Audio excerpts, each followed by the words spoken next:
si Romana? Ate Elena! Romana!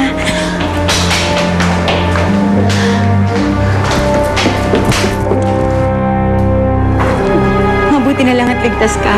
Akala ko kung ano na nangyari sa'yo. May ibibigay ako sa'yo.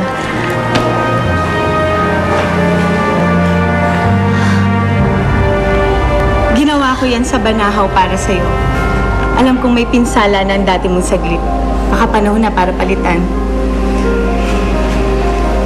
Salamat, Ate Elena. Napakaganda. Ang luminous. Bakit nasa iyo yan?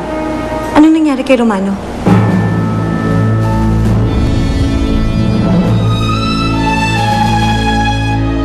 Nilaso ng mga itim na sorcerer si Itay.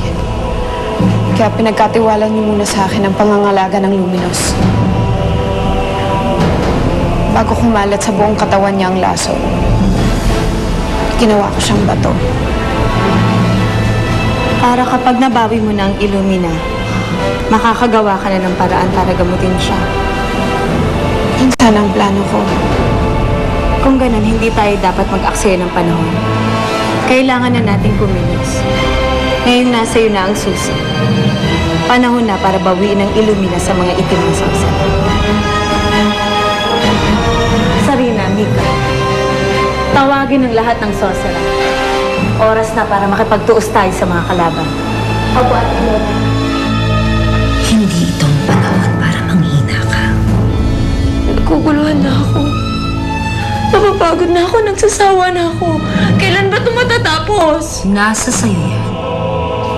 Ikaw lang ang makakapagsabi kung kailan matatapos ang lahat ng ito. Paano ko ito tatapusin? Paano ko alisin ang lahat ng sakit na nararamdaman ko? Kung gusto mo mawala ang sakit na nararamdaman mo, kalimutan mo ang lahat. Mula sa dati mong buhay, mula sa dati mong pamilya. Pero wala naman akong ibang pamilya. Maliban na lang kay Romana. Siya na lang ang natitira. Kaya nga mas kailangan patayin ang kakambal mo. Kung gusto mo makalimutan ang lahat, gusto mo huwag masaktan, patayin mo si Romana.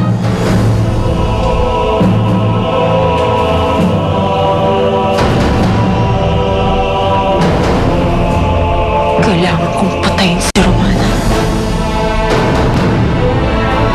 Kailangan natin kumilos ng mabilis.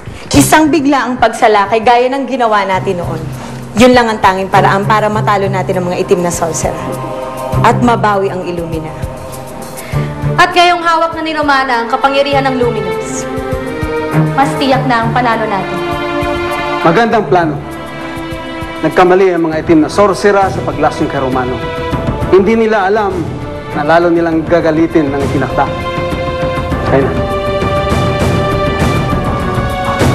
Gagawin ko ang lahat. Hindi ko kayo bibiguin. Mabuti, Romana. Mabuti.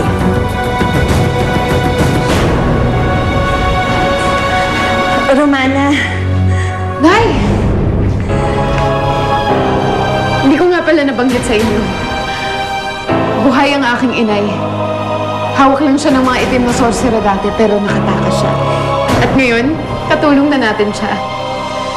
Inay, papakilala ko lang po kayo kay Ate Elena. Huwag kang lumapit sa kanya. Hanggang dyan ka na lang kung ayaw mong mamatay.